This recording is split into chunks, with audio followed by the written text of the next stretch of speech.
Okay, now because I want to make sure I get every single amount of culture possible, I'm going to go ahead and pour some of this milk in here and let it soak in nicely. And I'm just kind of like, just as if I'm washing a dish, but I'm washing it with milk. And I just want to let it all pour out. So it looks like we've got most of what we need.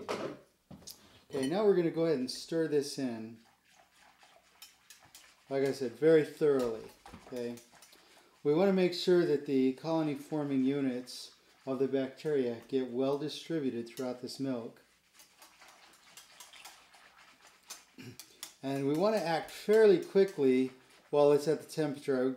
Like I said, I would have preferred to have been at 120, 120 degrees to kind of start this process. It's down at 110, so we just don't want it to dip down too much below that while we're doing that. So the oven I checked is about 105 degrees, so that's like right within the range. It's going to be coming up probably to about 110 by the time we finish with this, so that we can begin the process. Now the first thing I'm going to do is I always take a portion of my batch, and this is I'm going to recommend for you to do as well. And you'll be able to do this for probably, a couple of batches before your yogurt starts to get runny and you're going to need to order some more starter from me. But I would, create your own starter, okay? So what I do is I'll take an ice cube tray like this. And each one of these ice cube slots holds 1 ounce of milk or yogurt, as it is now. Really, it's technically it's not really yogurt until it's yogurt, but it's yogurt. Okay, and I'll just go ahead and I'll fill in that.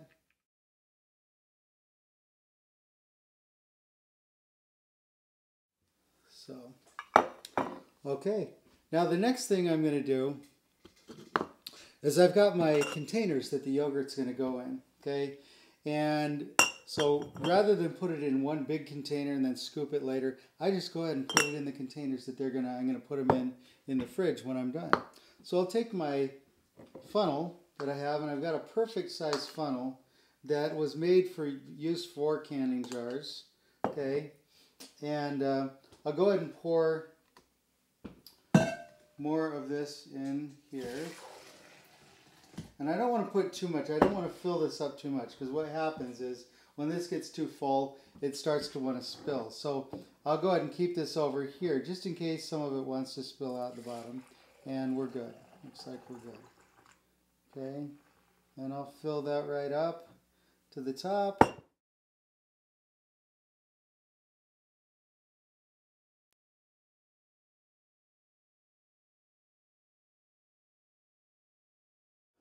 Okay, so we've now 10 hours plus has now transpired, so let's see how it's doing.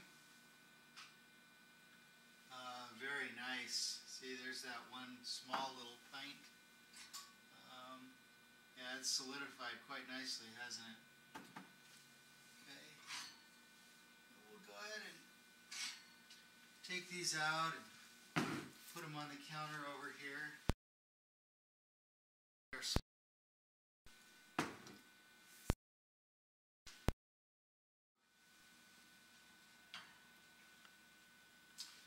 Okay, we've got our ice cube tray full of starter.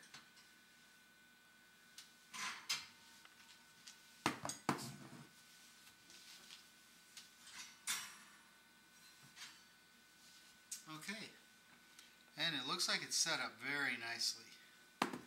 Very nicely. Okay, now our temperature stayed pretty constant. Okay, like I said, that's really important. And now we're going to go ahead and just shut the light off here. Take this out. That's a little bit hot.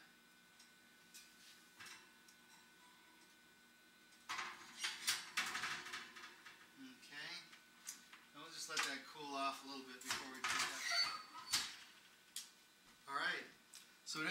have our gallon of yogurt here. I've divided up into pint jars.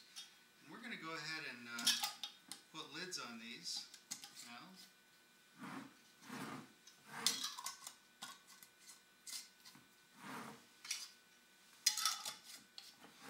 And this is just, you don't want any refrigerator taste or anything getting into the yogurt. And this preserves it really nicely.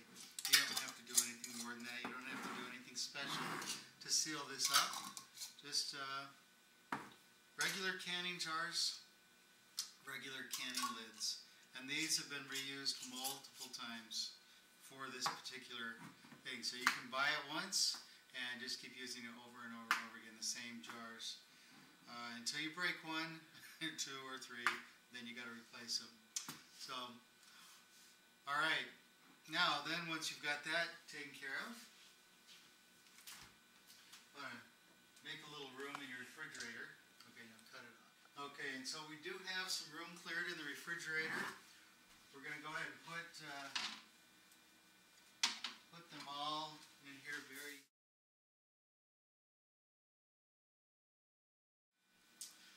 Alright, so that's basically the what to and where for on how to make the yogurt. Okay, once the yogurt's done, I love having fruit mixed in with my yogurt, and so I'll always get frozen fruit. It's kind of like having frozen yogurt when I do it this way. And, I prefer to buy these smaller packages. Half of this package really equates to the amount that I want to have mixed in with my yogurt. Okay, so I'll save the other half for another batch of yogurt. And I just want to show you just how nice and creamy the texture is. It's like having the most amazing combo of whipped and sour cream together, mixed in together. It's just an awesome texture, and the taste is amazing as well. So we'll get all that scraped out of there.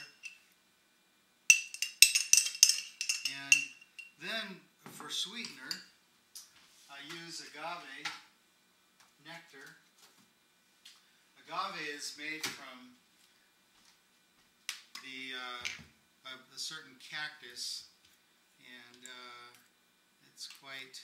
Actually, this one has not been opened, and I'm pretty sure I've got one that's already open. All right, and you can buy this at any health food store.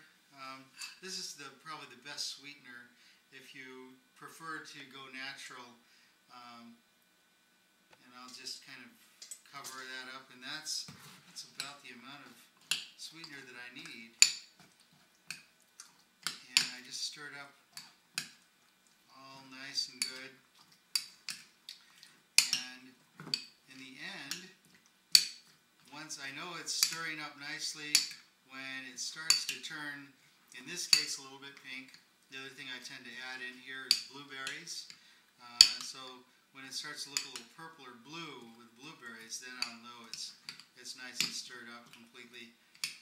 So I'm kind of looking for that color to spread out throughout. And then, when it's done mixing up, take a bite.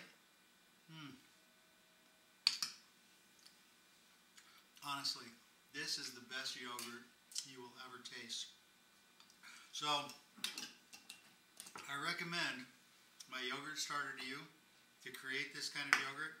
The agave, mix in frozen berries of your choice, or peaches, or whatever you prefer. And this is the yogurt guy checking out. All right.